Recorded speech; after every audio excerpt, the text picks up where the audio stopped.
तुमच्याकडे पण असा वापर करून खराब झालेला डोनट आहे का? आणि असेल तर तो अजिबात टाकून देऊ नका, कारण त्याचा आपण वापर करून सुंदर अशी हेअरस्टाईल करणार आहोत की जी सध्या खूप ट्रेंडिंगमध्ये आहे। खूप साऱ्या पार्लरवाल्या ही हेअरस्टाईल करतात आणि ती कोणते चला बघूयात। नमस्कार, आपल्या स्वाती स्टाईलमध्ये मनापासून स्वागत आहे। व्हिडिओला लाईक करा, चॅनलला सबस्क्राईब करा आणि हा व्हिडिओ तुमच्या फ्रेंड्समध्ये शेअर करायला विसरू नका। हेअरस्टाईल करताना आता पार्टिशन केलेला आहे। पार्टिशन करताना आपल्याला इयर टू इयर पार्टिशन करायचं आहे, म्हणजे कानापर्यंतचे जे समोरचे केस आहेत ना समोर घ्यायचे आणि मागचे केस आहेत ना मी तात्पुरते एका क्लचरने बांधून घेतलेले आहेत।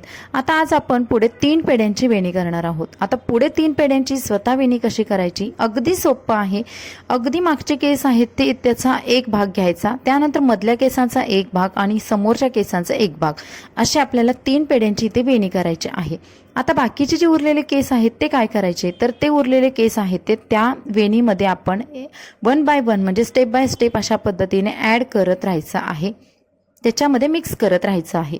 आणि ही आपली झालेली आहे 3 पेड्यांची सोपी वेणी। आता समोरचे केस खूप चपटे दिसून येत म्हणून आपण थोडेसे फुलवून घ्यायचे, सैल करून घ्यायचे आणि आपल्या हेअरस्टाईलला एक सुंदर लुक येणार आहे। आता समोरची सुद्धा आपली हेअरस्टाईल अगदी प्रोफेशनल मस्त झालेली आहे आणि हे केस आहेत ते मागे आपल्याला जाऊन एका पिनने व्यवस्थित टाईट करून घ्यायचे आहेत।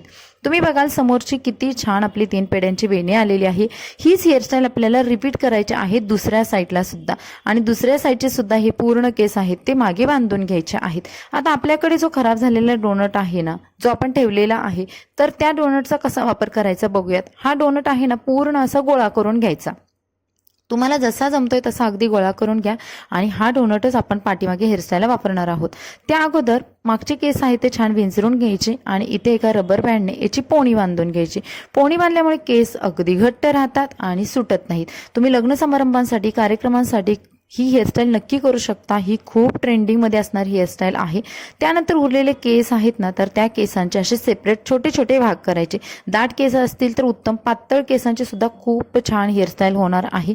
आता बघा, जो आपण एक भाग घेतलेला आहे त्याची पुन्हा 3 पेड्यांची वेणी करायची आहे। वेणी थोडीशी घट्ट बांधून घ्यायची, म्हणजे आपली सैल होऊ नये आणि केस सुटू नयेत, हेअरस्टाईलला छान फिनिशिंग दिसावं यासाठी आपल्याला ही वेणी बांधून घ्यायची आणि वेणीच्या अगदी टोकाला अशा पद्धतीने एक रबर बांधून घ्यायचा। याच पद्धतीने आपल्याला उरलेल्या सर्व केसांच्या 4 ते 5 अशा वेण्या करून घ्यायच्या। या सर्व वेण्या 3 पेड्यांच्या असतील याची काळजी घ्यायची। त्यानंतर आपण जो घेतलेला डोनट आहे तो आपण जिथे वेणी बांधलेले आहे आणि जिथे अगोदरचे सर्व केस आहेत ते क्लिपने सिक्युअर केलेले त्याच्या बरोबर वरती हा डोनट ठेवायचा आणि तिन्ही बाजूने यू पिन्सने अशा पद्धतीने सिक्युअर करायच्या। यू पिन कशा लावायच्या हे पण व्हिडिओमध्ये दाखवलं। यू पिन्स आपल्याला पहिल्यांदा बाहेर टोक काढायच्या, त्यानंतर आतमध्ये घुसवायच्या आहेत। उरलेले सर्व वेण्या आहेत ते या डोनटवरून घ्यायच्या आणि वरती एका रबरने या सर्व वेण्या आहेत ना त्या पहिल्या बांधून घ्यायच्या, कारण आपल्या या वेण्या इकडे तिकडे हलू नयेत आणि आतमधला जो डोनट आहे तो दिसू नये यासाठी आपल्याला हा छोटासा रबर बँड बांधून घ्यायचा आहे। रबर बँड बांधल्यानंतर उरलेल्या केसांची जी टोका आहेत ना सर्व वेण्यांची ते त्याच्या भोवतीच असे आपल्याला रोल करून घ्यायचे आहेत आणि वरती जो आपण जिथे रबर बँड बांधलेला आहे तिथे 1 ते 2 यू पिन्स लावून ही आपली हेअरस्टाईल झालेली आहे। सध्या खूप ट्रेंडिंगमध्ये असणारी, भारी दिसणारी आणि सर्वात महत्त्वाची म्हणजे स्वतःला करता येणारी ही हेअरस्टाईल आहे। तर ही हेअरस्टाईल तुम्हाला कशी वाटली कमेंट्समध्ये नक्की सांगा। वेगवेगळ्या फ्लावर्सने, ब्रॉचने तुम्ही हेअरस्टाईल डेकोरेट करू शकता आणि हा आहे आपल्या हेअरस्टाईलचा फ्रंट लुक, म्हणजे समोर आणि मागून सुद्धा अगदी सुंदर दिसणारी हेअरस्टाईल, झटपट होणारी आहे। तुम्हाला कसं वाटलं कमेंट्समध्ये सांगा। भेटून नवीन व्हिडिओमध्ये, बाय बाय।